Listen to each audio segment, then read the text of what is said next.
What's up, everybody? Welcome back. Welcome back.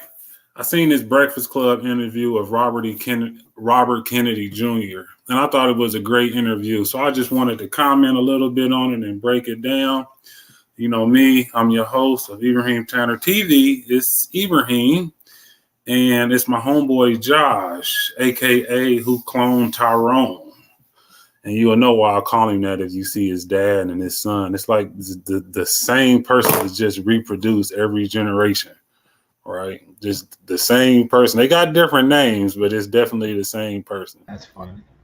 So yeah, man, we gonna get right into this interview. You know, Breakfast Club has been doing political interviews, and in the past they used to do them. If y'all remember, Hillary Clinton came on there with the hot sauce in her bag.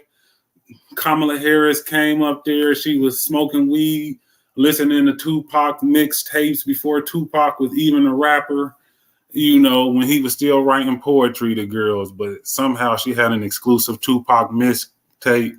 And, you know, I've never been a fan of Breakfast Club political interview. Now they've brought on Tesla and Figaro, and I do like Figaro's commentary that she does, or that she was doing on Fox News and some other stations. So she gives them an extra little push.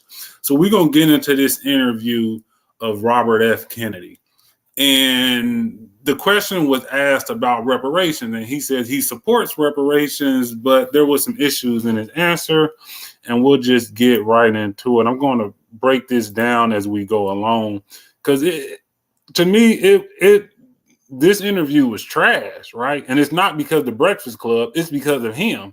He came on and his voice was scraggly and he was trying to, you know, connect with the audience. And then when they asked him the important question, it just went downhill from there. So here we go. We'll start at the 37-minute mark where Tez gets in and asks him the important question. Hell yeah.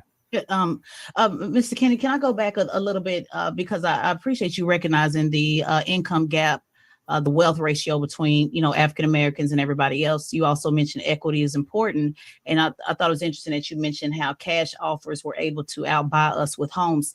Can you explain to me why? I know you support reparations, but you are against cash payments being a part of that package. Is that my understanding? Well, here's my issue. First of all, I fought for reparations for indigenous people, for Indians, for 35 years. I represented them in many, many lawsuits and treaty negotiations in Canada, the United States, and fought for reparations. And I think there's a clear moral case for reparations for Blacks in this country who are the descendants of slaves. Mm-hmm. There's two impediments to that. One is that, you know, the slavery did not end the structural racism against Blacks, the destruction of you know, Jim Crow, you had the war on drugs. Right. And I grew up in a Jim Crow state. When I grew up in Virginia, Blacks were not allowed to marry whites. I had a guy, a handyman who worked for my family. It was a World War II. I'm gonna just stop it right there, right? He's just all over the place. He spoke about advocating for Native American reparations, and we're going to get to that later. All right, just real quick. Kennedy was born, I believe, and he's born in 1954, right? So he's born in 1954. He grew up in Virginia. Loving v. Virginia was in 1967. That's in 1967, right?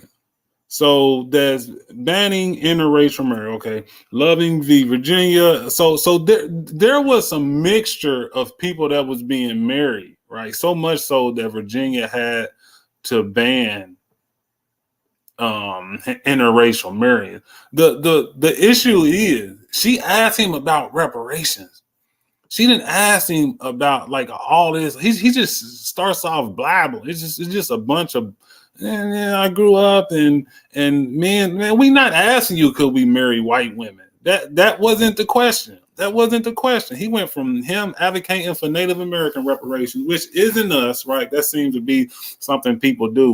When the question comes about American Freedmen reparations, they'll talk about some other group, right? It's either y'all got to get with the Latinos, what Biden said, or I advocated for Native American reparations. That's not what she asked you. But anyway, let's get back into the interview. But that's good. Then you should have no problems.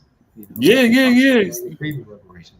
Matter of fact, why is it that you stopped there? Why didn't you advocate for American Freedmen reparations? That's another question. Just keep going. Oh, you did Native Americans? Okay, this should be easy for you. But anyway, that just man, shut up. Nobody cares about this interracial marriage thing, man. People was already marrying when you was born, man. Like, stop it. Too bad.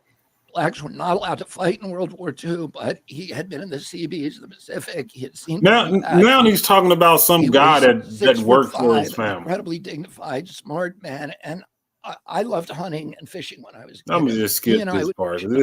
In that day, blacks were famous for having corns on their feet. He's just blah blah blah blah blah blah. That's why I favored affirmative action, because you can't correct that in 50 years of finally allowing blacks to get into college. Also favored affirmative action because whites have an affirmative action program, and it's called Legacy, which is only really available to whites, and it has nothing to do with merit. I favored those things. Now, the recent decision, the Harvard decision by Justice Roberts, has made clear that any race-based reparations are just based on race and based on that structural racism that took place since the Civil War would be illegal and unconstitutional under the 14th Amendment. There's still, however, an argument that blacks who were subject to slavery in this country could still be entitled to reparations in the same way that the Korematsu case allowed Japanese to get reparations after the internment camps in World War II. So he understands the loophole, right? I don't even know why he threw race-based reparations out. Nobody asked him about race-based reparations. This guy's an environmental attorney. He's an attorney. If he read the affirmative action that was brought down by the Supreme Court, then he would know that they excluded American Freedmen, right? They just said race-based, but you can do status-based, and you can repair a harm that the government did. He's just talking at this point. He's basically covering all bases. I don't know, or I don't. Maybe he thought they wasn't going to ask him the question, but after the Civil War, blacks were promised 40 acres and a mule, and many of them were given that promise, but it was immediately taken away from them when Lincoln was killed and Andrew Johnson took over. Virtually all of that land was stripped from blacks. So you can make a good argument that those reparations are forthcoming. Mm-hmm. There's a bigger political impediment, which is that you need legislation to do that, which means you have to get it through Republican and Democratic controlled houses. It's never going to happen. And it's not going to happen. And a lot of, people I had ancestors who fought in the Civil War. There are a lot of people on the North side, 350,000 people who died in the Civil War trying to get rid of slavery. And they would, those people could legitimately claim, oh, we already made our sacrifice. Why are you coming after us? Stop. Yeah. First of all, I don't even know why Charlemagne would even jump in and say it's never going to happen, right? There was people who lived their whole life as slaves, our people, and they thought slavery was never going to end, but they still continued to fight. You have, and I don't want to conflate the two, but the same thing when it comes to other advances made in American politics. You might think of, ending Jim Crow, right? Separate but equal, the right to vote.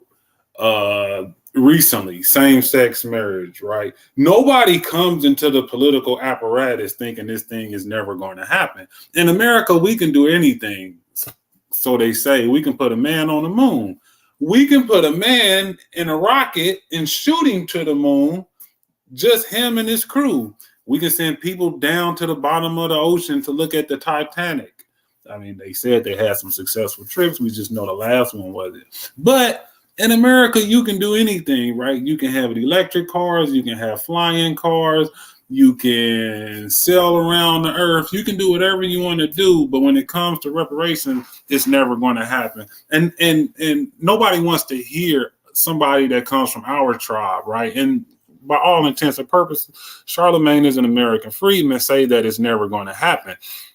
The bigger issue is this issue that these Union soldiers already made the sacrifice to end slavery. If you know history, you know if Abraham Lincoln said it himself, right? President Lincoln said, man, if I could keep this country together without ending slavery, I would do that. That was the last measure. The South power was in slavery, and they wanted to break away from the North. They were tired of the North. They didn't want to become the United States of America. They wanted to do their own thing. They wanted to be a secession. That was the last measure. They said they left the negotiating table and said, we're not doing this no more. And then, you know, Kennedy's people just got here in like the 40s, 50s, right? The 1840s, 1850s. You should have just stayed in Ireland and dealt with the potato family. Your people got to come here and sign up for the war and get a federal paycheck. Now, this idea that Union soldiers fought because they got drafted in the war to fight. Two, they got paid to do that. And they got paid more. You know, American Freedmen soldiers got paid way less, even if they didn't get paid at all. But this idea that there was some sacrifice that Union soldiers made and they shouldn't have to double back and sacrifice again, and that's straight BS. And a lot of this history has been hidden. But it's one thing in particular that really sets the tone when you talk about Union soldiers. And that is this event, right, of racial terror committed by Union soldiers called the Devil's Punch Bowl. And I believe this is just one of many, right? We all know that the American Freedman soldiers who was recently emancipated, who was fighting in the Civil War and then became recently emancipated, was not treated, you know, separate, but equal was real. Way before it was put in the law. So in Natchez, Mississippi in the 1860s, this camp was located at the bottom of a cadaverous pit with trees located on the bluffs above, in which 20,000 formerly enslaved Black Americans were placed in a concentration camp and later killed. Who were they killed by? They were killed by Union soldiers. Not Confederate soldiers, Union soldiers. As formerly enslaved Black Americans, American freedmen, I'm going to say, as formerly enslaved American freedmen made their way to freedom, the town of Natchez quickly went from a small town to an overpopulated metropolis. In order to deal with the population influx, a concentration camp was established by soldiers that essentially eradicated the formerly enslaved people. And like this gets into like some of the museums that, you know, has been erected to commemorate this or to, you know, remember this atrocity. But this was this was committed by Union soldiers. You know, and this is just one of many things, right? You got a concentration camp that Union soldiers erected with 20,000 American freedmen, newly freed slaves who thought they were, you know, going north to freedom. And they ran into some northern bigots, right? Like Malcolm X said, right? The South is anything south of the Canadian border. It's just BS that these people who was drafted to fight and got paid handsomely to do so, did so because of slavery. These people didn't care about slavery. Right, you know, slavery was predominantly in the South, but they had slaves in the North, right? They was living fat off slavery in the North. They had the banking industry. They had textile mills. And if Kennedy family, fought in the Civil War, that was just, that's what the country ordered them to do, right? You was drafted in. So basically, they were paid to do a job, but it's not only that. The South waged war against the North. So you came to live in the country, and you have to defend the country that's being under a threat that on its own soil. If you don't put a halt to the Confederate Army, they'll basically overthrow you. They'll come and take over your country. It won't be no country. They'll come north. And you would be living in the Confederate States of America. Matter of fact, Abraham Lincoln didn't say if it wasn't for the new Americans, the Northerners or the Union. It says no, if it was not for the Black freedmen, then fighting in the army, like joining those forces to fight, then the war against the South surely could not have been won. And this is on record at the national. This is the National Park Service recorded quote from Abraham Lincoln. And so, when you want to talk about, just understand, most Northerners or most people that join the Union Army, either they got drafted, and that's part of the duties of citizenship at that time, or they join, and that's part of duties of citizenship, and that's that's in the best interest of self-preservation to preserve your country. You come here, you pledge your allegiance to America. Okay, show me your patriotism. That's right. This country is in the war. What you gonna do? Sit back and do nothing? Right. You want to get credit for doing what you obligated to do in the country that you swore your allegiance to? Yeah, and again, it wasn't stated in the beginning, and it wasn't the chief aim at all for the United States to go to war to end slavery. It was and like Lincoln said, the Union was losing. The Union was losing. They said, man, what can we do? Like, they pushing us back. It wasn't until American Freedmen joined the war that we gained some momentum and eventually was able to beat the South. That's right. They would have lost if it wasn't for us. So I don't want to hear anything about some new Americans who came over there. You should have just stayed in Ireland and then dealt with the potato famine. How about that? You came here, you got a federal job, you got federal pay, you got paid way better than us. But yeah, this idea that these benevolent Union soldiers fought for our freedom just isn't right. I mean, they selling the same thing now. And you're fighting for democracy, and come to find out, you fighting for all types of stuff. But anyway, let's get back.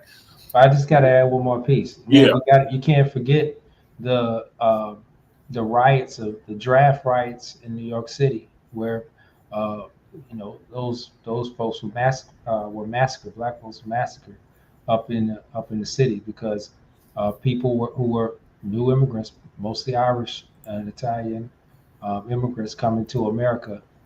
They were mad that they had to go and fight in a war. They just wanted to come and enjoy all the benefits of the country. They didn't want to have to go fight in a war where they thought the reason for the war was to end slavery. And they're like, well, we don't really care about slavery being ended. So we just want to come and work in America and have a better opportunity. So they started massacring Black folks. Can't forget about that. Like that's part of the context too. So, you want to talk about, my people fought in the Union Army. Doesn't really hold much weight. Yeah. None of this stuff seems to, like, this is revisionist history. These people get on these platforms and then they just forget about situations like what happened with the Devil's Punch Bowl in Natchez, Mississippi, or New York City draft riots, right? Here's from the History Channel. As the business capital of the nation, New York City had not welcomed the onset of the Civil War, as it meant losing the South as an important trading partner. Cotton was extremely valuable product from the New York merchants before the Civil War. Cotton represented 40% of all the goods shipped out of the city ports and long after slavery trade was made illegal in 1808, the city's underground market and enslaved people continued to thrive. New York City was thriving off of cotton. When the Civil War broke out in 61, there was even talk of New York seceding from the Union itself. So entwined were the city's business interests with the Confederates, because, you know, it built New York City. It built it. Banks built New York City. Cotton built banks. American banking system. Anyway, in September 62, Abraham Lincoln announced Emancipation Proclamation, which would take effect early the following year, confirming the workers' worst fear. New federal draft law sparks unrest. So, facing a dire shortage of manpower in early 63, Lincoln's government passed a strict new conscription law, which made all male citizens between 20 and 35 and all unmarried men between 35 and 45 subject to military duty. All right, you came here, you pledged your allegiance, you want to be a patriot? All right, let's go. For the first 24 hours after the lottery, the city remained suspiciously quiet, but rioting began on the morning of Monday, July 13th. You know, and they like to mince these words, but this was white domestic terrorism. Thousands of white workers, mainly Irish, right? Mainly his people, right? These are Kennedy people, mainly Irish and Irish Americans, started by attacking military and government buildings. So these are the people he's saying you don't want to come and penalize them twice. They already did their due diligence and fought for our freedom. They became violent only towards people who tried to stop them, including insufficient numbers of policemen, soldiers, the city leaders initially mustered to oppose them. In addition to black people themselves, rioters turned their rage against white abolitionists. Women were married to black men. Yeah, oh, you can't, man. It was a terrible. Just go back up. It was something terrible. You got, in one notorious example, a mob of several thousand people, some armed with clubs and bats, stormed the Colored Orphan Asylum on Fifth Avenue near 42nd Street, a 4-story building housing more than 200 children. They took bedding, food, clothing, and other goods and set fire to the orphanage, but stopped short of assaulting the children, who were forced to go to one of the city's almshouses. So they went to where orphan freedmen children were, and stole from the building and burnt the building down. These were people who eventually became Union soldiers. So they're saying about 1,200 was actually killed, and we know that was mostly us. This guy right here, man, this guy is Kennedy is on the hot seat right now. He's squirming, and that's what I love about this interview. He's squirming. He's just making up things. There's people in this country and parts of this country that never had slavery. And Well, they can I complain. disagree So with that's all I'm saying, that there are, they're just impediments. And what I say is that, my focus because of that has been on two things, which is, how do you build businesses in Black communities? Because, people are trying to get rid of structural racism and racist feelings in kids by training them. It'll never happen. There's structural racism. It's part of our hardwiring. We are tribal. People are tribal. They look for differences in other people, whether it's race, whether it's a uniform, whether it's religion or whatever. But our minds are like cell phone, looking for a tower. We're always looking for differences that we can make, and you're not going to get rid of that. The remedy for that is an independent, strong, confident, wealthy Black community where kids have a confidence and that even if they meet white racism, it's not going to impede them. They're going to be able to stand up to it. Yeah. In order to do that, you need banks in those communities. You need flourishing businesses. You need independence. This is what I've been doing for 35 years, sitting on the board of it. One thing about it is we're not talking about ending racism. We're not talking about stopping people from being racist. We're talking about a specific repair for some specific set of harms that happen. We're talking about slavery and the overthrow of Reconstruction. This guy has pivoted to stopping racism. That's what nobody's talking about that at this point. Bedford Stuyvesant Restoration, which is one of the most successful efforts in the country to build Black businesses locally in a Black neighborhood, and I know how to do that. The Yes, other sir, thing, but I just want to do a follow up to that, because that's true. That's one of the things.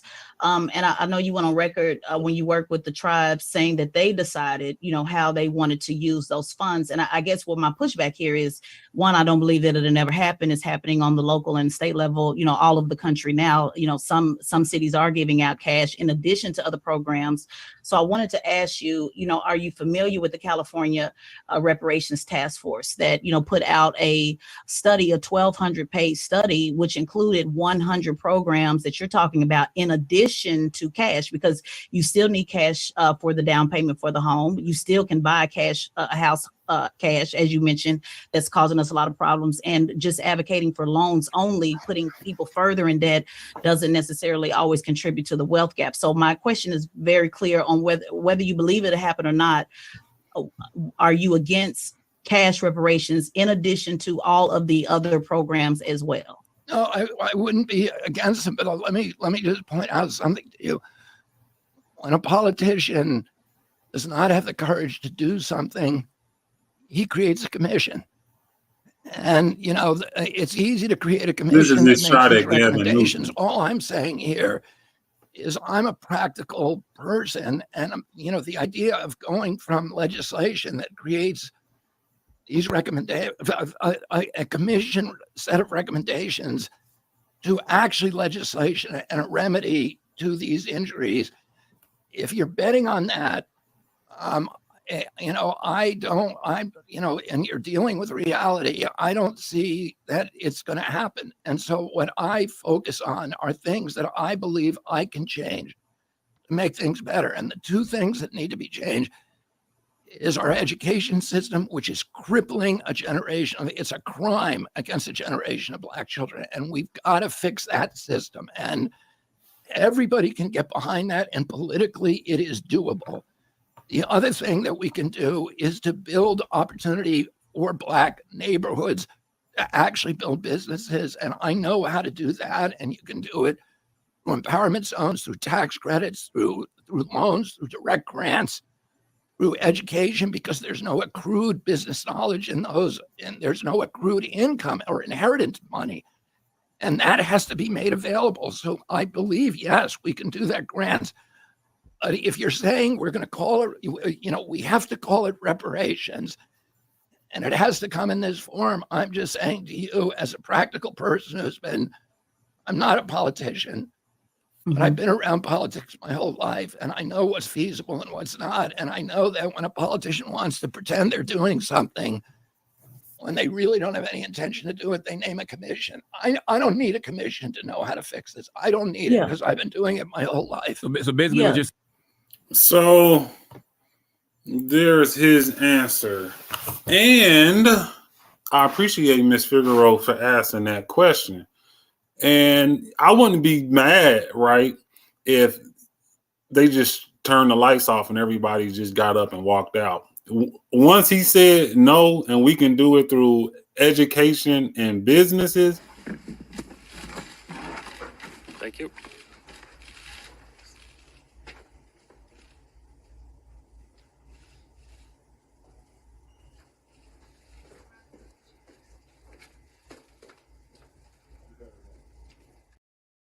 I would have been absolutely happy with that if they would have just shut her screen off. And I don't know if DJ Henry was there, but Charlamagne just got up and left. I don't have no issue with that. I'm gonna give a little background on RFK before we go into his business and education. All right. This is RFK and his dad. So RFK Jr. is the kid. Robert Kennedy was Attorney General. Here is RFK Jr. and his uncle, President Kennedy. All right. So this is what he means when he say he's been around politics his whole life. He's been around politics his whole life. And I'm just going to give you a little bit of background on him because this is interesting.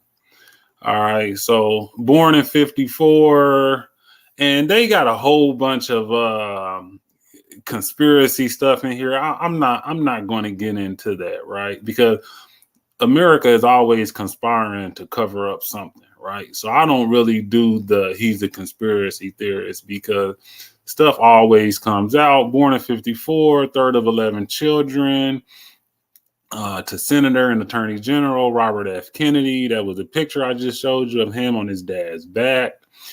Kennedy grew up at his family home in Virginia, in Cape Cod, Massachusetts.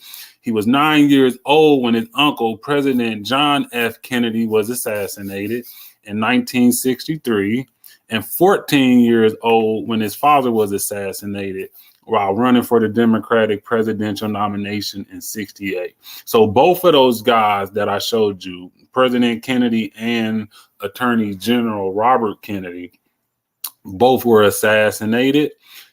Kennedy learned of his father's shooting when he was at Georgetown Preparatory School, a boarding school in North Bethesda, Maryland. A few hours later, he flew to LA on Vice President Hubert Humphrey's plane, blah, blah, blah. After his father's death, Kennedy lived with surrogate family in Cambridge, Massachusetts, graduated from the Palfrey Street School, a day school, and blah, blah, blah. I want to get to some of his early life stuff. Okay, here it is. In August 1970, Kennedy and his cousin Bobby Shriver were arrested in Barnstable, Massachusetts for marijuana possession and were placed on 13 months probation. Kennedy continued his education at Harvard University, graduating in 76 with a Bachelor's of Arts in American History and Literature. He later studied at London School of Economics before earning a Juris Doctor degree from the University of Virginia School of Law and a Master's of Law from Pace University. Was sworn in as Assistant District Attorney for Manhattan after failing his bar exam. He resigned in 1983. So he was prosecuting some black folks up in New York City. That September, he was charged with heroin possession and pleaded guilty in February of 1984, whereupon he was sentenced to 2 years probation and community service. Following his arrest, he entered a drug treatment center and during his probation volunteered for the Natural Resources Defense Council. So you got this guy. He had been caught with marijuana, didn't stop him from going to Harvard. He's still a Kennedy. He still comes from a family with power and wealth. He still was able to go to Harvard. He gets out of Harvard. He gets put on with the prosecuting team in New York City, even before he passed his bar exam, but then they had to let him go because he wasn't able to pass it. Gets caught with heroin, still ends up becoming an attorney. This reminds me, when you have money, you able to overcome these things. And this reminds me of Hunter Biden, right? You got these guys, they get to dibble and dabble in narcotics and one use crack and the other use heroin, but it doesn't stop them from having success in America, right? Now I'm going to skip all the way down because I'm going to get to this reparations, this Native American reparations this guy was fighting for, right? So he was working on this case. He's working on this case. Where is it? Oil and gas pipeline. So he's working on this case and Dakota Access Pipeline. There's some Amazons. I can't remember what country it was in. So it's a different country. So he's working on this case for Native Americans, right? And the oil company is dumping toxins in their river. The oil company is dumping toxins in their river. Kennedy gets a hold of it as an environmentalist attorney. He takes on the case. And something important comes from this, right? because he didn't limit their scope to reparative justice like he's trying to limit ours, right? Let me bring this up.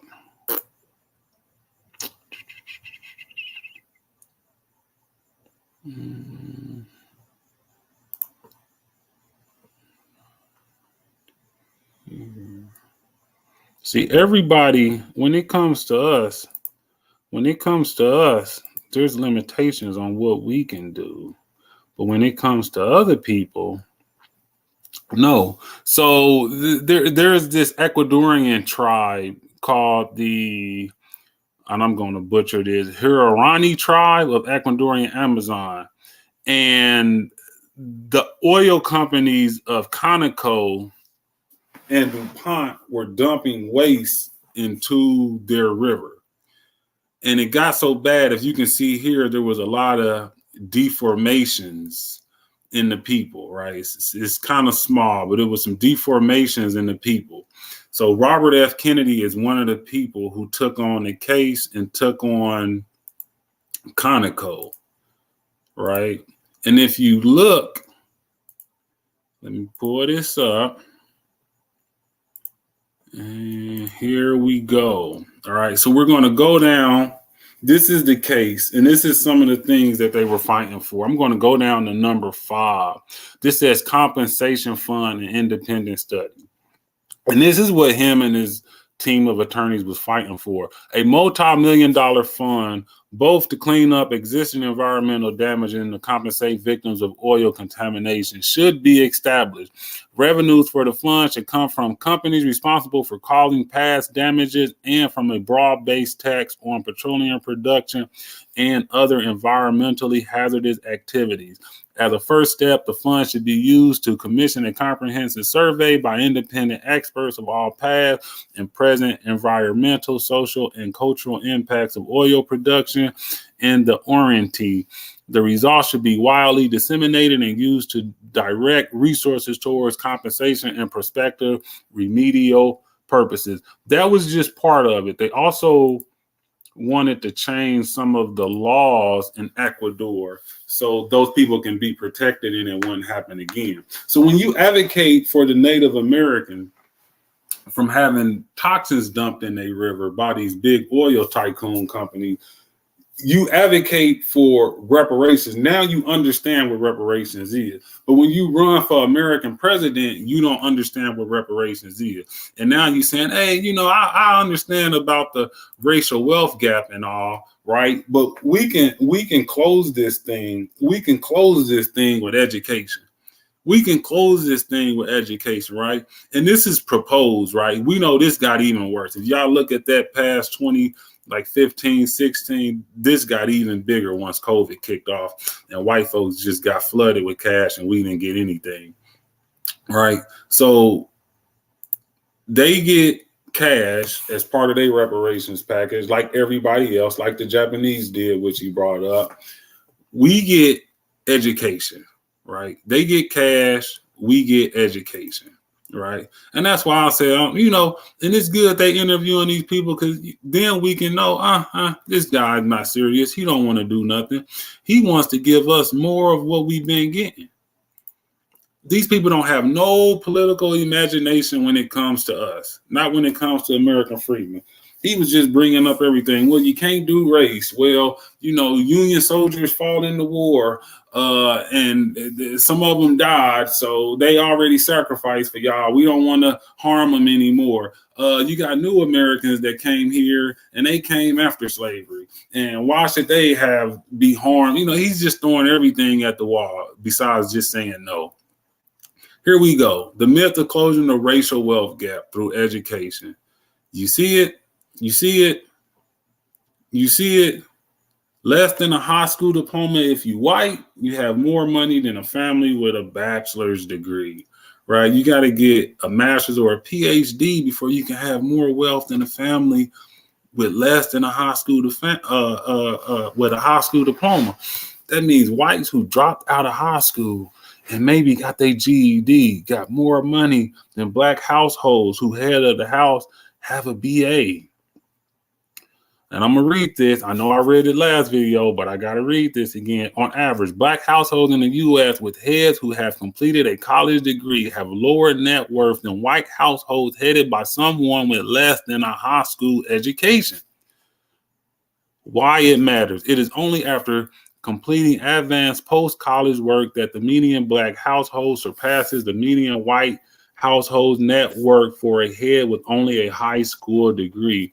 Even then, the average Black earner has about half as much wealth as the average white earner with just a college degree. This is crazy. And this is what he wants to do. We'll just give them education. That's what they need, right? That's what they need. They need education, right? In the beginning of this interview, he was just bringing up stuff. He was just bringing up, as an environmental attorney, I've been in these Black communities. He didn't bring up environmental racism. He didn't say it specifically, but that's what he was alluding to, right? But he don't have no idea of how to end this stuff. He's basically saying, I'm going to just give y'all more of what y'all been getting. I'm gonna give y'all more of what y'all been getting. So he wants to do this too. Here's the myth of closing a racial wealth gap through entrepreneurship. What did he say? Oh, we can give some money to businesses. I've started businesses. Notice when he said he started businesses, he didn't name them businesses, because then we can go back and we can look those businesses up and get in contact with those owners and see how they doing and see if this man really saying what he said. And he's talking about in Cleveland, right? I started, man, what businesses you talking about? Are these sole proprietorship? What businesses are you talking about? Did you come and you got involved with them when they were sole proprietorship businesses and you helped them scale up? And now these business owners have assets of hundreds of millions of dollars. What businesses are you talking about? We gonna give y'all grants. Man, get out of here. Myth number, here's the 7th. The myth of closing the racial wealth gap through entrepreneurship. I'm gonna just dump some money in y'all businesses and y'all gonna be all right. No, according to the Federal Reserve Bank 2016 report on minority firms, 40% of firms owned by people of color received the full amount of capital sought compared to 68% of non-minority owned firms. And he's saying, I'm gonna just give some of y'all some money and y'all gonna be all right. Y'all gonna be all right.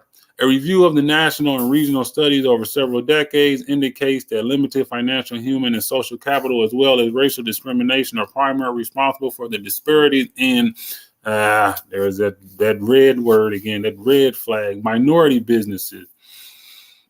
But we're not talking about minority, right?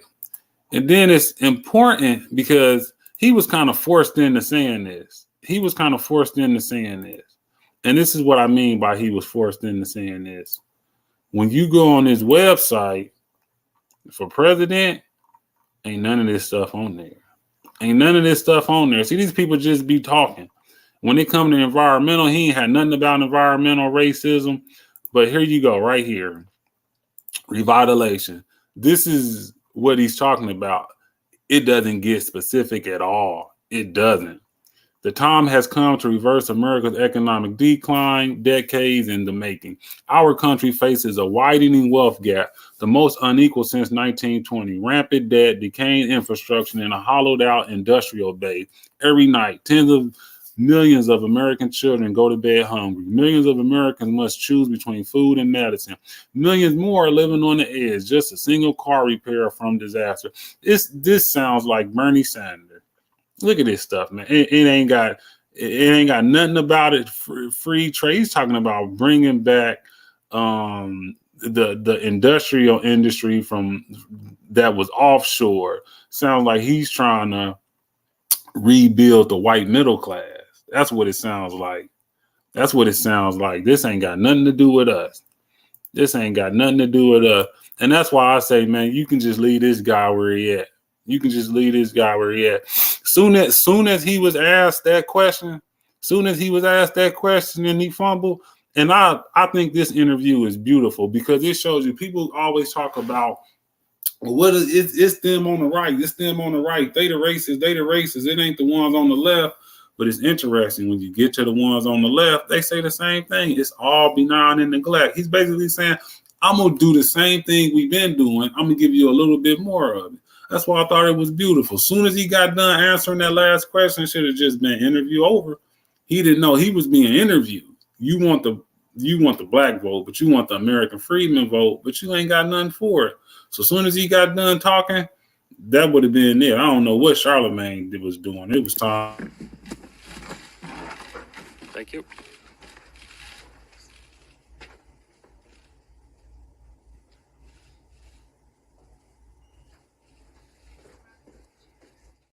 Man, I'm out of here. Thank you, but no thank you. I'm cool. I'm out of here. You and your people, and don't think I forgot about your people either, man. I don't know why people love the Kennedys so much. Some black folks, oh, we love the Kennedys. Look. This is what I think about the Kennedys, man. This is what I think about the Kennedys. The Kennedys. Man, the Kennedys ain't never had no love for black folks. Y'all remember when that was going on? Yeah, JFK was president when that was going on. When we was getting beat over the head, when we was fighting for human rights, when we was fighting for civil rights, when we was trying to end Jim Crow, this is what the Kennedys was doing. They was in the White House partying it up, chasing skirts. So I don't want to hear anything about the Kennedys, man. Same bird, different sides of the owl. It's different when you're right wing, you can be left wing, but when it comes to the American Freedmen, I ain't got nothing for you. So yeah, shout out to the Breakfast Club on this one, man. Thanks, but no thanks, man. Dude need to go home and drink some tea with some lemon in it. You know, it'll help his throat the next time he have an interview.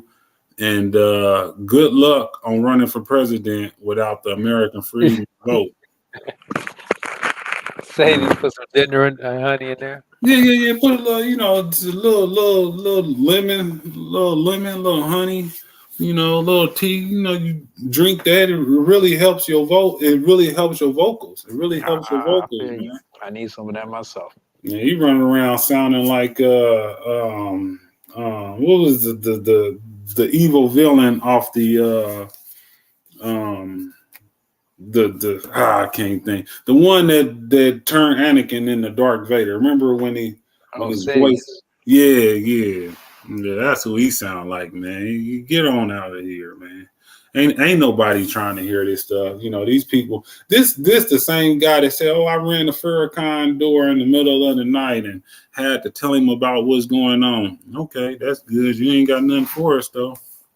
You ain't got nothing for us. We out. Thank you. But yeah, I just wanted to come to y'all real quick. This is really longer than it should have been because education ain't gonna end no racial wealth gap. A little bit more education ain't gonna end no racial wealth gap. Couple more grants, a couple more business grants, a couple more business loans ain't gonna do it. So yeah, we holler at you next time though. Kennedy, you lived a nice white life, you and Hunter Biden. It's nice that y'all get to get arrested and get y'all record expunged and be able to run for president and do business in Russia, sell painting, while all these black men that had the same addiction, that had the same affliction as life was just taken away, rotted, decades in prison, or just died on the street and never got the help they deserve. And you got to do drugs and go to Harvard. I got to go to the best school.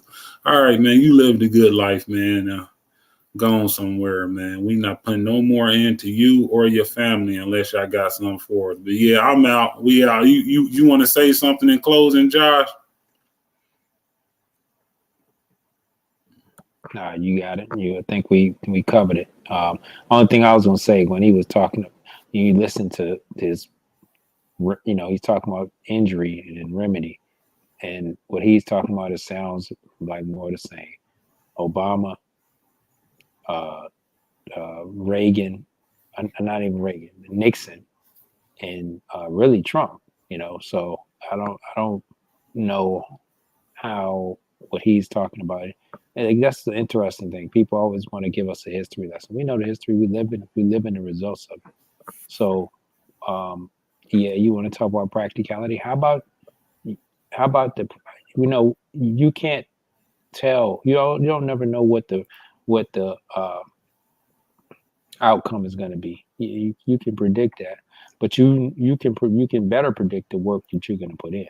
So that's what I would want to hear. It's like, hey, look, we know that this is something that needs to happen. So I know, and on top of what I know I can do as far as what policies I can get Congress to pass, or executive action I can take on my administration, I will also push for what I know needs to happen as far as full repair.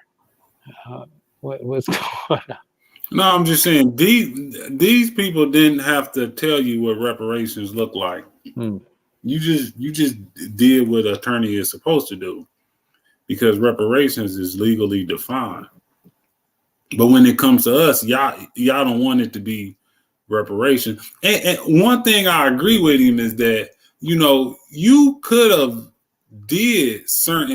implemented certain things without saying reparations. I agree with that part. You could have said, look, man, I'm going to start an American Freedmen's Bureau. It's going to be federally funded. It's going to be fully staffed. It's going to deal with the issue. We're going to get this thing done. Then he lost all spirit when it came to that question. It's like, basically, man, why are you asking me this? I ain't going to do nothing for you. And we're going to end on that note, because I just felt at that part in the video, if they would have. Thank you.